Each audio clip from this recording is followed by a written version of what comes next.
해외에 보면 이민 가신 분들 혹은 해외에서 오랜 시간 체류하신 분들이 계십니다. 그분이 한국에서 뭔가 부탁을 해서 물건을 받을 때에 빠지지 않는 품목, 꼭 부탁하는 품목 뭐가 있을까요, 여러분? 뭐가 있을까요? 김치? 고춧가루? 굉장히 수준급인데 이렇게 준비가 좀 복잡한 것보다는 쉽게 사서 보낼 수 있는 품목이 그래도 많아요. 뭐가 있을까요? 사서 보낼 수 있는 좀 품목 중에 하나가 뭐냐면 라면이에요. 라면. 의아하십니까, 여러분? 해외에 나가서 그렇게 찾는 게 라면이에요. 라면. 물론 이 제품들이 많지만 선교사님들이나 해외에 있는 분들이 꼭 부탁을 해서 이게 요청을 하면 라면 한 박스 부탁해도 되냐고 굉장히 조심스럽게 부탁을 합니다. 왜? 부피가 크니까 나름대로. 그리고 왜 라면이 그곳에 구하기가 어렵나 가서 보면요. 라면이 있을까요? 없을까요?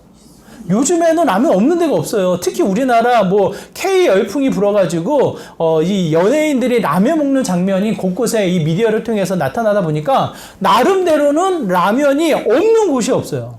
곳곳에서 라면이 판매를 함에도 불구하고 부탁을 합니다. 왜 그런가 이제 여쭤보면 이 두 가지의 마음을 볼 수가 있어요. 하나, 팔기는 팔지만 비싸. 한국 음식이기 때문에 쉽게 사 먹을 수 없는 그래도 이 가치가 있는 수입 품목으로 비싼 가격에 거래가 되다 보니까 예전에 서울에서 사 먹던 이 라면의 형태로는 외국에서 사 먹기가 부담스러운 거예요. 그래서 사 먹기가 어려워져요. 또 하나가 뭐냐면 잘 생각해 보세요. 라면을 어렵게 사서 먹었는데 그 맛이 날까 안 날까요? 이게 희한해요, 여러분. 동일한 제품이고 동일한 회사고 동일한 포장지고 동일한 내용임에도 불구하고 한국에서 파는 라면과 해외에서 파는 라면이 맛이 어때요? 똑같지가 않아요. 그래서 이왕이면 한국에서 오시는 분들에게 부탁을 하기를 라면을 좀 갖다 달라 이렇게 부탁을 합니다. 이게 뭔가 이제 저도 짧지만 2년이라는 시간을 브라질에서 지냈거든요. 브라질에 오뚜기 마트가 있어요. 한국 마트예요, 한국 물건이 파는 곳이에요. 거기에서 라면을 사다 먹으면요, 희한하게 그 맛이 안 나요. 그 왜 그런가 보면 이 제조 나라가 한국이 아니라 인도네시아 혹은 베트남 좀 다른 지역에서 만든 물건을 수입해서 파는 거예요. 똑같은 포장지고 똑같은 어떤 비율에 따라서 이 똑같이 만드는 듯 싶지만 맛이 이 미묘하게 다른 것을 느끼게 되어집니다. 제가 왜 이런 말씀을 드리냐면 세상에서 수많은 가치가 있어요. 기쁨이 있어요. 여러 가지 즐거움이 있어요. 쉼이 있어요. 안식이 있어요. 평안이 있어요. 그럼에도 불구하고 하나님이 주시고자 하시는 것과는 맛이 다른 거예요. 하나님이 이 땅을 만드셨고 하나님이 이 땅을 이끄시면서 하나님이 갖고 계신 그 가치는 이 땅과 비교할 수 없는 그야말로 차이가 있는 놀라운 가치가 있는 것을 보게 되어집니다. 오늘 본문의 배경을 보면 이 솔로몬이 태평을 누린다고 그래요. 이 태평이라는 표현이 4절에 나오는데 4절의 말씀 한번 우리 같이 읽어볼까요? 4절의 말씀입니다. 함께 있습니다. 시작. 이제 내 하나님 여호와께서 내게 사방에 태평을 주심에 원수도 없고 재앙도 없도다. 뭐라고 기록되어져 있습니까? 태평을 주셨다는 거예요. 본문의 배경, 무슨 배경이냐면 하나님이 주신 거룩한 부담이 있는 거예요. 하나님이 주신 거룩한 부담이 무엇입니까? 성전을 짓는 일이에요.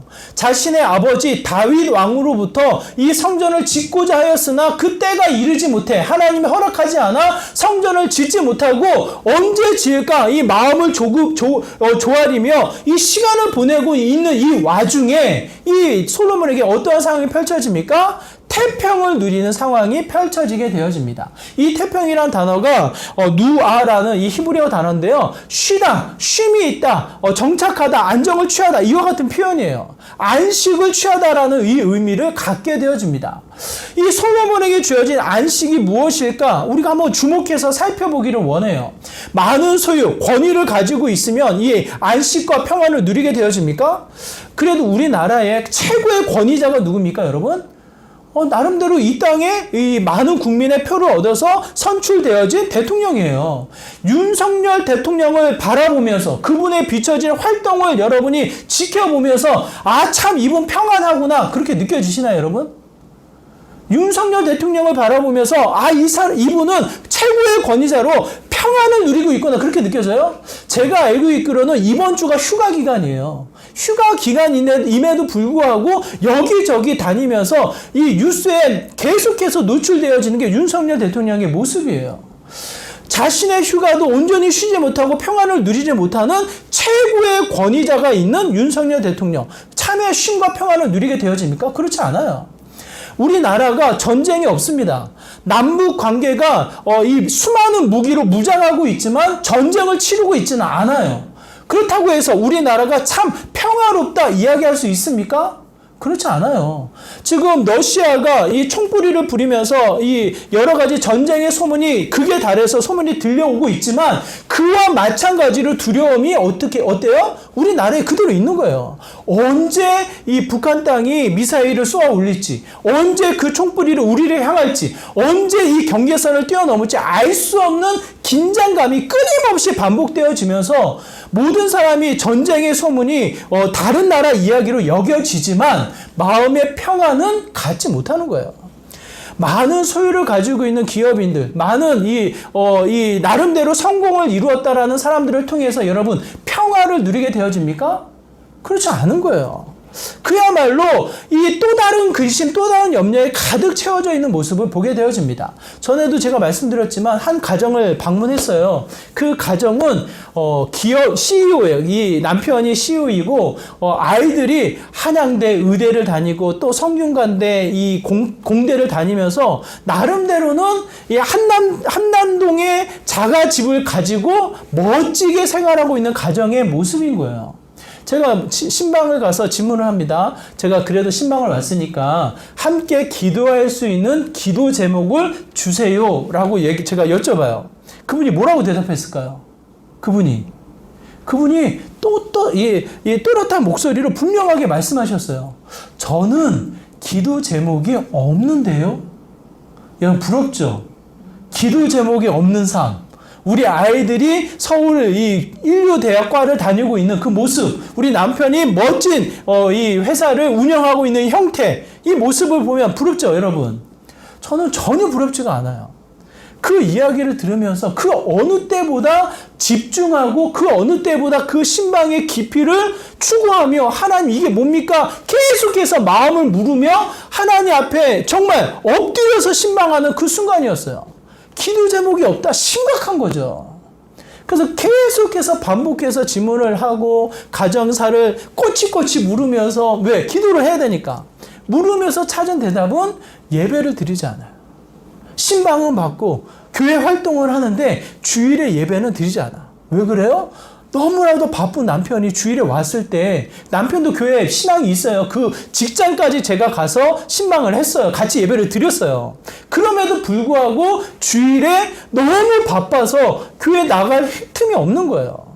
아이들이 자고 있는 것을 깨워서 교회 가자는 말을 못하는 거예요.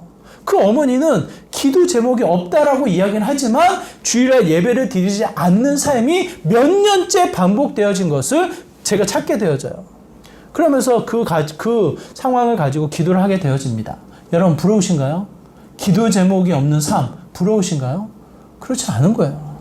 뭔가 안정적이고 뭔가 누려져 있고 뭔가를 갖춰 있는 듯 싶지만 그 영혼은 졸고 있는 거예요. 그렇죠. 영혼은 무지한 거예요. 그 영혼은 알지 못하는 거예요. 본인이 스스로 졸고 있다는 것을 모르고 계속해서 조는 자의 모습과 동일한 거예요. 그 영혼을 깨우고자 애를 쓰는 게 저의 모습이었어요. 그 신방 때가 그래요. 전혀 그것이 평화롭게 여겨지지 않는, 화목하게 여겨지지 않는 또 하나의 심각한 문제로 여겨지는 이와 같은 상황을 제가 직면하게 되어집니다. 제가 문제입니까? 아니면 기도 제목이 없다라고 이야기하는 그 가정이 문제입니까, 여러분? 여러분이 한번 답해 보시기 바라요.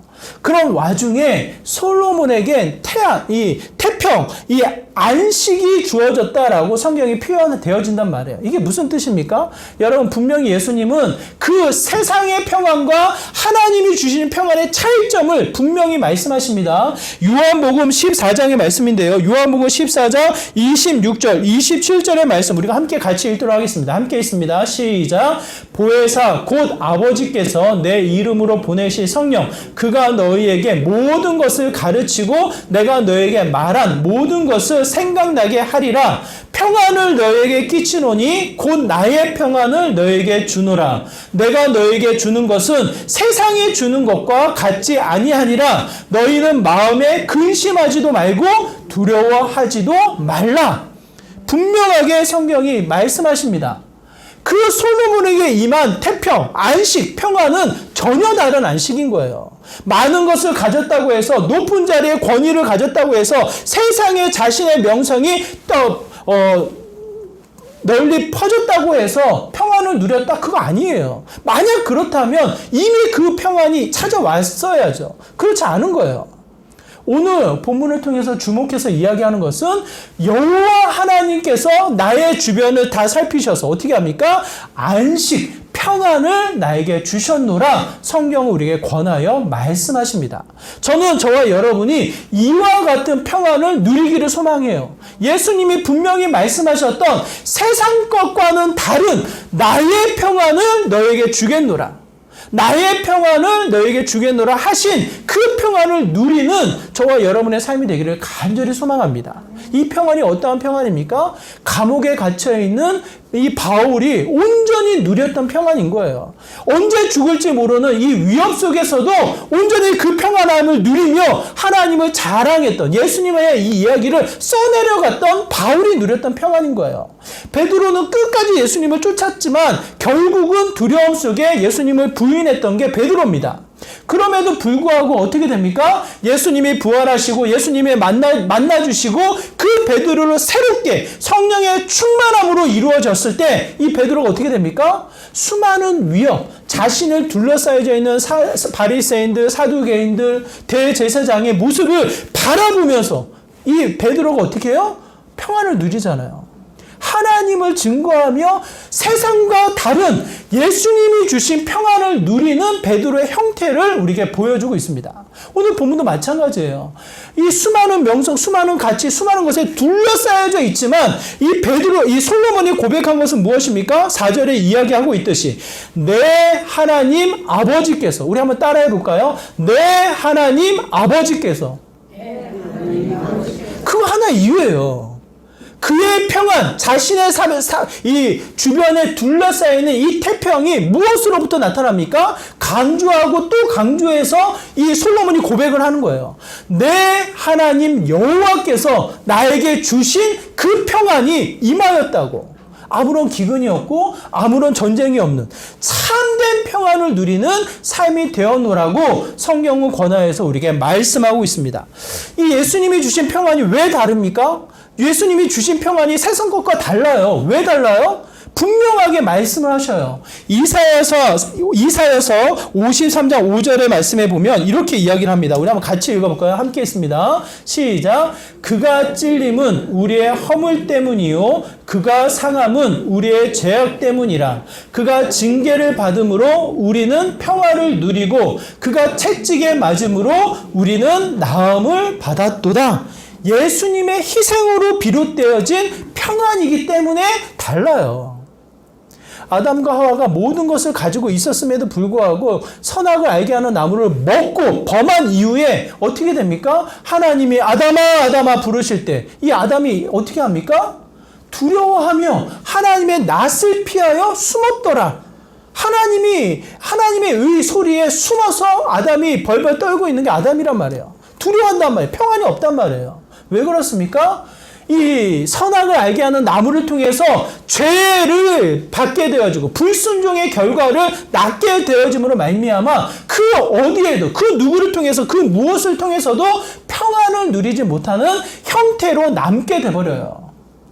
아무리 높은 권위를 갖는다 해도, 아무리 많은 소유를 갖는다 해도, 내 명성이 떨쳐진다 할지라도 나의 죄된 근성은 사라지지 않는단 말이에요. 그로 말미암아 어떻게 됩니까? 또 한 번 두려움에 평안이 깨져버리는 일을 갖게 되어집니다.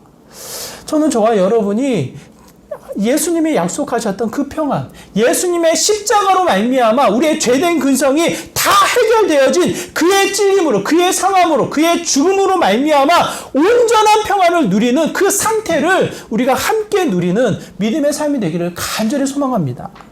휴가를 다녀왔다 한들 우리가 쉼이 있습니까? 또 일상의 복귀 속에 또 다른 일상, 또 다른 지침, 또 다른 이 고민, 또 다른 염려와 두려움이 또다시 찾아오는 것밖에 없잖아요. 하나님이 약속하신 예수님의 희생을 통해서 주어진 참된 평안을 온전히 누리는 저와 여러분의 삶이 되기를 간절히 소망합니다. 하나님이 어떻게 해요? 그 평안을 주신다 약속을 하셨고 예수님께서 주셨다 이미 그 약속을 성취하셨고 성령 하나님을 통해서 그 평안을 누리는 삶을 우리에게 증명하셨어요. 저는 저와 여러분이 정말 무더운 날씨에 때로는 해야 될 여러 가지 일들 앞에 짜증과 우리의 이 불쾌지수를 올려서 그냥 내 감정을 들어세울 것이 아니라 세상과 다른 온전한 평안을 누리며 주님 앞에 전진해 나가는 믿음의 복된 삶이 되기를 간절히 소망합니다. 하나님이 주신 그 참된 가치의 평안을 누릴 때 또한 우리의 삶의 형태가 어떻게 나타납니까? 오늘 본문을 보면 안식, 평안을 누린다고 해서 아무것도 하지 않는 모습이 아니에요. 요즘 우리 너무나도 바쁘게 분주하게 살다 보니까 휴가다, 휴식이다 이라고 하면 어떻게 합니까? 아무것도 안 하잖아요. 그냥 멈춰버리는 게 이 쉼이라고 생각을 하잖아요. 아까 기도 제목이 없다고 하는 가정 한번 생각해 보세요. 복된 안식일을 맞이하며 그 영혼들을 어떻게 합니까? 참된 쉼의 자리로 어떻게 해야 돼요? 인도해 나가야 하는데 그렇지 않고 어떻게 합니까? 그냥 멈춰버리잖아요.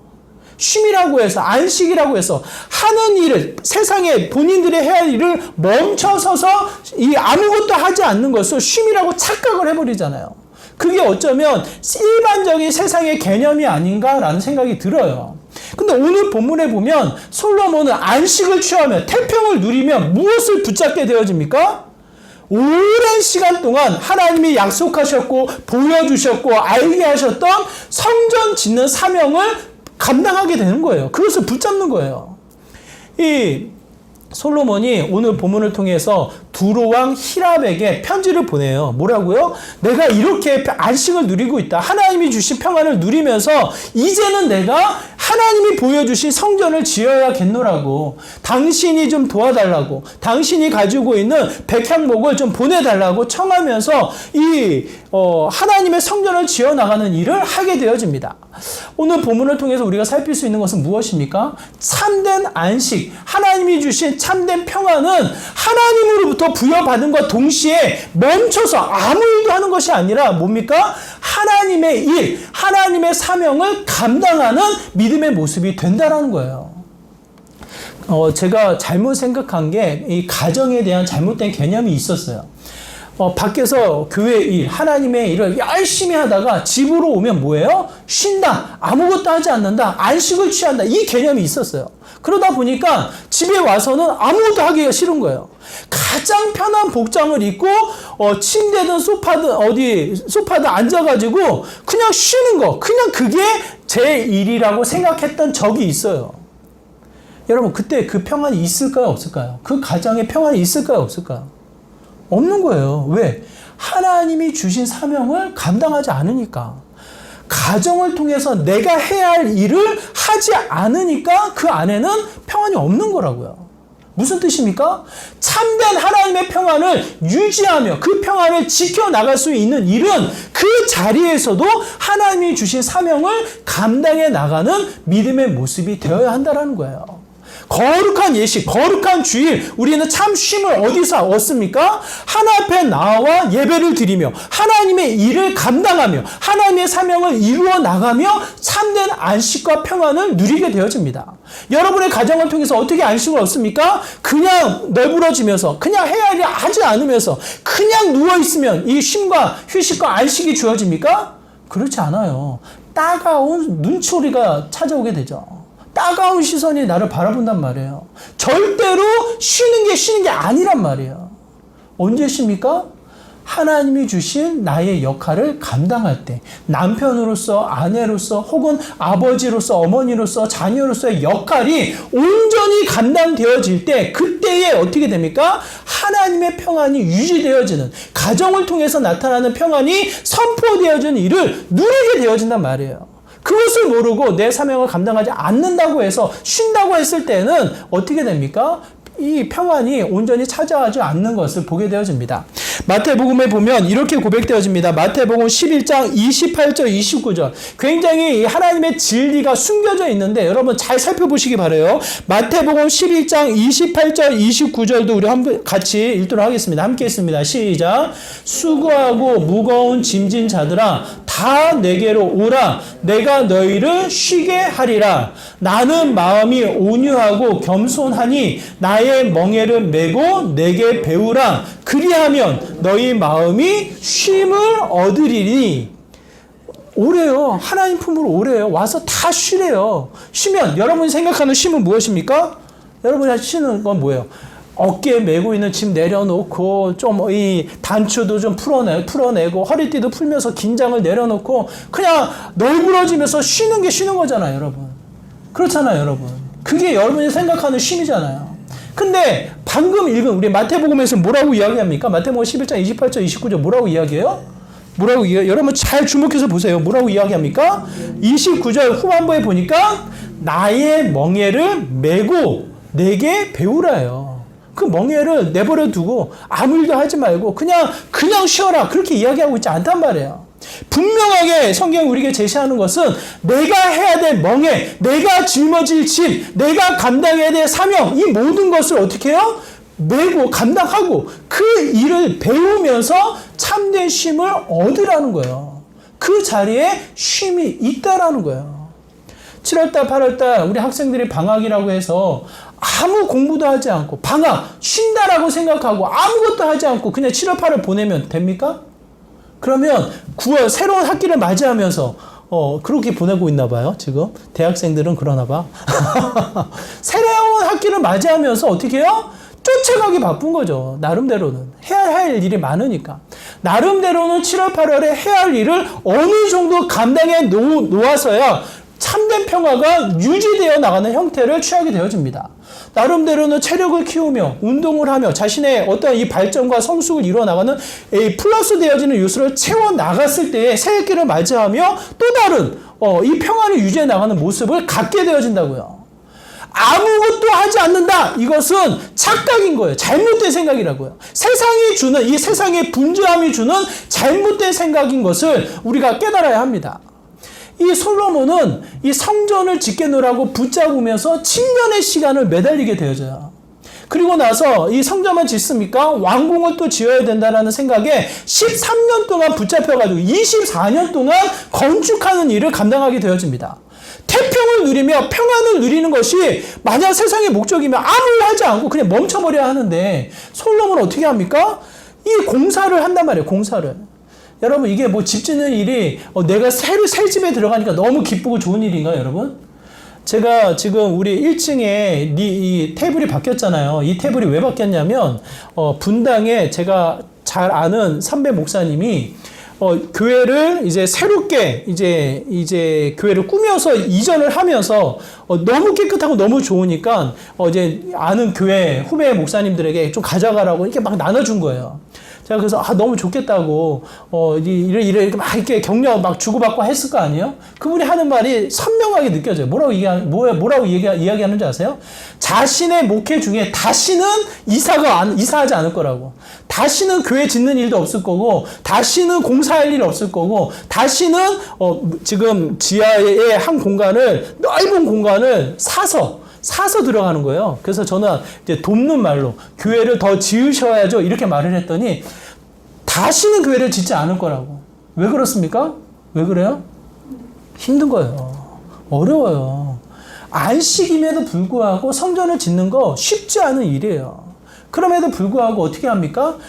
가치가 다른 세상이 주는 평안이 아닌 맛이 다른 하나님의 평안을 받고 유지하며 그 평안을 누려나갈 때에는 어떻게 합니까? 주어진 사명은 놓칠 수가 없는 거예요, 여러분. 놓칠 수가 없다고요. 여러분 한번 생각해 보세요. 목회자가 안식일이라고 해서 뭐 한 달이든 1년이든 만약 쉰다고 하면 생각해 보세요. 아직 우리 교회는 안식일을 지내본 적이 없기 때문에 잘 모르시겠지만, 교수들은 영구년이라고 해서 뭐 이렇게 쉬기도 하고 뭐 그래요. 만약 안식일이라고 해서 목사가 아무것도 하지 않고 쉰다, 먹고 자고만 한다. 여러분 어떻게 생각하세요? 어떻게 생각하세요? 꼭 필요합니다. 반드시 먹고 자는 일만 하셔야 합니다. 이렇게 여러분 권하면서 안식일의 가치를 여러분 부여하시겠습니까? 저는 두렵고 떨려요. 그 안식일이 주어졌을 때 먹고 자는 이만 해서 이 영혼이 피폐해지고 영혼이 졸고 영혼이 살찌움을 얻어서 오히려 둔해질까봐 굉장히 두렵고 떨리는 일을 갖게 되어집니다. 평안이 그 순간으로 사라지는 거예요. 여러분 착각하지 마십시오. 안식은, 평안은 아무것도 하지 않는 게 아닙니다. 하나님이 기뻐하는 일, 하나님이 여러분을 통해서 이루고자 하는 사명을 감당하는 것이 참된 평안을 누려나가는 믿음의 복된 일인 것을 이야기합니다. 그러므로 가정에서 여러분이 해야 할 일이 있고요. 여러분의 일상을 통해서 이루어질 일이 반드시 있습니다. 더더군다나 몸된 교회를 세워나갈 때 여러분을 통해서 이루어질 일이 또 하나 있다는 거예요. 예배를 드리는 그 자체 너무나도 소중해요. 너무나도 감사해요. 그것뿐 아니라 여러분이 또 헌신하며 여러분의 수고와 여러분의 애씀을 통해서 하나님이 기뻐하는 일을 또 한 가지 이루며 나가는 일이 우리의 평안을 유지해 나가는 믿음의 복된 삶이 된다는 거예요. 그 평안을 여러분이 기억하셔서 나에게 주어진 일을 감당할 때 맛이 다른 평안을 유지해 나가는 형태인 것을 여러분 기억하시고 또 한번 나에게 주어진 일을 소중히 여기며 그것을 감당해 나가는 믿음의 모습이 되기를 간절히 소망합니다. 평안을 유지해 나간다고 할 때 이 평안이 나만의 것으로 또한 멈추지 않아요. 마지막 뭡니까? 이 솔로몬이 이 사역의 장으로 누구를 초대해요? 누구를 초대합니까? 두로왕 히랍을 초대한단 말이에요. 히랍을. 이 두로왕은 이방인이에요. 지도를 따져보면 이 이스라엘 백성에서 떨어져 있는 아주 가까운 근거리에 있지만 이스라엘 백성이 아닌 두로왕 이 히랍 이방인에게 도움을 청하며 하나님의 성전을 어떻게 합니까? 함께 지어가자 이렇게 요청을 하고 있단 말이에요. 우리가 읽진 않았지만 우리 18절의 말씀에 보면 이렇게 기록되어져 있습니다. 18절의 말씀이 이렇습니다. 솔로몬이 건축자와 히랍의 건축자와 그 발 사람이 그 돌을 다듬고 성전을 건축하기 위하여 제목과 돌들을 갖추니라. 솔로몬의 건축자와 히랍의 건축자들이 동역해서 어떻게 합니까? 하나님의 성전을 지어가는 일을 한다라는 거예요. 뭐예요, 여러분? 이상하지 않아요? 우리들 잔치에 이방인을 초대해요? 객을 초대해서 이 잔치를 벌려요? 무슨 마음이 들어요, 여러분?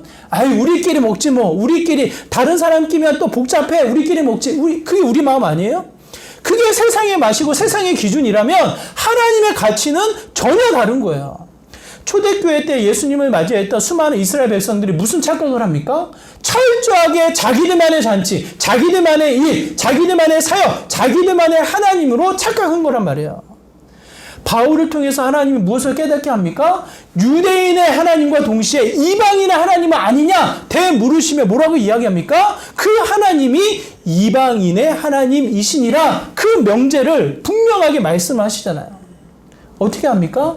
하나님의 평화, 하나님의 일은 함께 누리며 그 역할이 확장되어질 때 참된 평안이 우리의 이 삶 가운데 임하여 나가는 것을 보게 되어집니다. 우리들만의 잔치로 끊임없이 고립되어져서 우리들끼리만 나눈다면 어떻게 됩니까? 어떻게 돼요? 너무 좋을까요, 여러분? 우리끼리만 먹고 우리끼리만 즐겁고 우리끼리만 나누면 너무 잘하니까 싸울 일도 없을 것이고 하면 척척척 서로 마음 다 알아가면서 얼마나 아름다운 하모니를 이룰 수 있겠냐고요, 여러분. 그러니 우리끼리만 멈춰 있으면 너무 좋을까요, 여러분? 아니에요? 왜 그래요? 반드시 하나님이 주신 평안은 어떻게 됩니까? 나누어지고 확장되어지고 협력해 나가는, 동역해 나가는 놀라운 은혜가 펼쳐지게 되어집니다. 솔로몬이 전도서를 썼다고 우리가 이야기를 하는데 솔로몬이 이와 같이 고백을 합니다. 여러분 정말 중요한 메시지예요. 전도서 4장 9절과 10절의 말씀 우리 한번 같이 읽어볼까요? 함께 있습니다. 시작. 두 사람이 한 사람보다 나음은 그들이 수고함으로 좋은 상을 얻을 것임이라. 혹시 그들이 넘어지면 하나가 그 동물을 붙들어 일으키려니와 홀로 있어 넘어지고 붙들어 일으킬 자가 없는 자에게는 화가 있으리라. 어떻게 이야기합니까? 나만 있으면 되지 뭐. 우리 가정만 있으면 되지 뭐. 우리 교회만 잘 되면 되지 뭐. 여러분 그거 세상 관점이에요. 세상의 기준이에요. 세상이 이야기하는 평안이에요. 그렇지 않아요. 절대로 나만 있다고 해서 살 수가 없습니다. 우리 가정만 잘 된다고 해서 평안하지 않습니다. 우리 교회만 은혜 철철 넘친다고 해서 이 지역에 우리 교회만 평안하다 이야기할 수 없습니다. 왜 그래요? 하나님의 평안은 그 기준, 그 맛이 전혀 다른 거예요. 어떻게 해요? 원수라 할지라도, 이방인이라 불린다 할지라도, 우리와 다른 모습이라 할지라도 어떻게 합니까? 그들을 초대하고 그들을 청해서 같이 사역하며 온전한 모습으로 만들어가는 게 하나님의 평안이에요. 참된 가치란 말이에요. 성경을 통해서 우리가 깨닫는 것은 이렇습니다.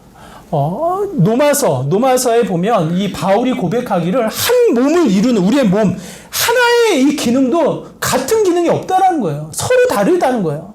서로 다르기 때문에 이 다른 기능들이 모여서 아름다운 건강한 몸을 이룬다라는 표현을 바울을 통해서 노마서가 우리가 전달하고 있습니다. 서로 다르기 때문에 어떻게 해요? 만난 거예요. 서로 남녀가 어떻게 만납니까? 어떻게 만나요? 서로 사랑해서 서로 너무 좋아서 만났죠. 그때는 마치 똑같이 보였죠. 이 사람 없으면 내가 못 살 것만 같았죠. 근데 뭐예요? 이 사람 때문에 이제 내가 죽게 생겼잖아요. 왜 그래요? 너무 다르니까. 나랑 너무 다르니까. 이 사람 때문에 내가 죽게 생겼잖아요. 그런데 여러분, 하나님의 가치가 그거예요. 다르기 때문에 만나게 하셨고, 다르기 때문에 돕게 하셨고, 다르기 때문에 아름다운 가정을 세워나갈 수 있는 가능성을 부여하신 거란 말이에요. 서로 다르기 때문에 이 공동체가 어떻게 됩니까? 아름다운 공동체로 세워나가는 거란 말이에요. 지금 너무 서로 잘 알아서 싸우지 않죠? 너무 만나기만 하면 너무 좋죠, 여러분. 한번 예전에 여러분 생각해 보세요. 예전에 제가 들으니까 많이 싸웠다고 하던데, 여러분. 예전에? 맞아요, 틀려요? 서로 알아갈 때, 서로 몰라서 조금씩 알아갈 때는 엄청 싸우잖아요. 그러다가 나중에 알면 그 자리자리마다 예수 그리스도가 찾아오셔서 하나님의 영광의 일하심이 선포되어지면서 아름다운 성전을 세워져 나가잖아요. 오늘 이 솔로몬의 마음을 여러분 한번 잘 보세요. 1절부터 12절을 읽다 보면 무슨 마음이 느껴지냐면 이 솔로몬이 왕으로서 이 명성을 얻어서 명령하는 자로 나타납니까? 아니면 협조를 구하며 부탁하는 모습으로 나타납니까? 여러분 생각해 보세요. 원래 두루왕 히랍은 이 이스라엘의 이 해안가에 붙어 있는 나라이기 때문에 약국이에요, 약국. 강대국이 아니란 말이에요. 약한 나라예요. 이미 다윗의 명성에 의해서 다윗에게 찾아와서 백향목을 드리며 바치며 좀 잘 지내보자고 이 조약을 맺었던 나라가 두루왕이에요, 두루왕. 두루왕의 히랍이란 말이에요. 약한국이에요. 오늘 본문에 힌트를 우리가 찾을 수 있는데 6절에 보면 베어 내게 하소서라는 이 표현이 명령으로 되어 있어요. 명령으로. 솔로몬이 두루왕 히랍에게 서신을 보내면서 명령을 내릴 수 있는 위치이고 명령을 내릴 수 있는 이 상황인 것을 보여주고 있단 말이에요. 그럼에도 불구하고 명령만 강조되어진 것이 아니라 명령을 내리면 어떻게 합니까? 협력을 구하는 겸손의 마음이 더 짙게 깔려 있는 거예요. 협력을 위해서, 동력을 위해서, 하나됨을 위해서, 같이 이 확장하기 위해서 이 솔로몬이 어떻게 합니까? 손을 내밀어 그를 청하는 장면이 6절에서 나타나고 있는 장면이란 말이에요. 그것을 받은 이 두루왕 히람이 어떻게 합니까? 7절에 보니까 우리 7절의 말씀 우리 같이 한번 읽어볼까요? 7절입니다. 함께 있습니다. 시작. 히람이 솔로몬의 말을 듣고 크게 기뻐하여 이르되 오늘 여호와를 찬양할지로다. 그가 다윗에게 지혜로운 아들을 주사 그 많은 백성을 다스리게 하셨더라 하고 뭐라고 이야기합니까? 하나님을 찬양하는 역사가 벌어진단 말이에요. 두로왕 히람을 통해서, 알지 못하는 이방인을 통해서 하나님을 찬양하는 역사가 펼쳐지게 되어집니다. 이 자리가 하나님이 보여주신 뭡니까? 태평이에요, 태평. 하나님이 허락하신 평안인 거예요, 평안. 확장되어지는 하나님의 사역이 펼쳐지는 그 어떤 것과 비교할 수 없는 평안이 임하였다라는 것을 증명해서 우리에게 말씀하고 있습니다. 저는 저와 여러분이 그와 같은 평안을 누리는 믿음의 거룩한 삶이 되기를 간절히 소망합니다. 주님 안에서 그 평안이 허락되어졌고요. 그 안에 사명을 감당할 때 나 홀로 있는 것이 아니라 나 홀로 있는 것을 하나님 보시기에 뭐예요? 좋지 않은 거예요. 아담이 혼자 있는 것을 보고 좋지 않아 하와를 만드시듯이 가정을 이루시듯이 공동체를 이루시듯이 나 혼자 있는 것은 하나님 보시기에 좋지 않은 거예요. 어떻게 해서든지 함께 하도록 동역하도록 하나님의 일을 같이 이루어가도록 하나님 어떻게 하십니까? 만나게 하시고 붙이시고 준비하시고 아름다운 동역으로 이끌어 나가십니다. 그때 진정한 평안을 누리게 되어집니다. 저와 여러분이 그 평안을 누리시며 나아가는 믿음의 복된 삶이 되기를 다시 한번 부탁을 드립니다. 미국의 석유 왕이라고 불려지는 록펠러가 있어요. 록펠러. 어느 정도였냐면 미국 땅에 이 유통되어지는 석유의 95%가 록펠러 기름인 거예요. 석유인 거예요. 그만큼 이 석유를 점유하며 사업을 벌려나갔던 사람. 그야말로 천재적이고 사업의 기질이고 이 여러 가지 문제를 분석하고 해결해 나가는 뛰어난 사람으로 평가가 되어집니다. 그럼에도 불구하고 자신이 이 사업을 이루면서 자신의 이 역할에 이 주된 요소로 이야기하는 게 뭐냐면 이런 표현을 써요. 그는 평생의 동업자였던 세뮤얼 앤드류스, 헨리 후라그를 지칭해서 그를 가리켜서 이야기를 한다. 그들이 없었으면 이 일을 할 수 없었을 거라고. 뭐예요? 혼자 하지 않은 거예요. 철저하게 같이 주어진 사역을 감당하며 확장해 나가는 평안을 누렸던 상태를 이야기합니다. 더더군다나 그 록펠러가 뭐라고 이야기하냐면 중요한 메시지입니다. 이 모든 것은 누가 주셨다?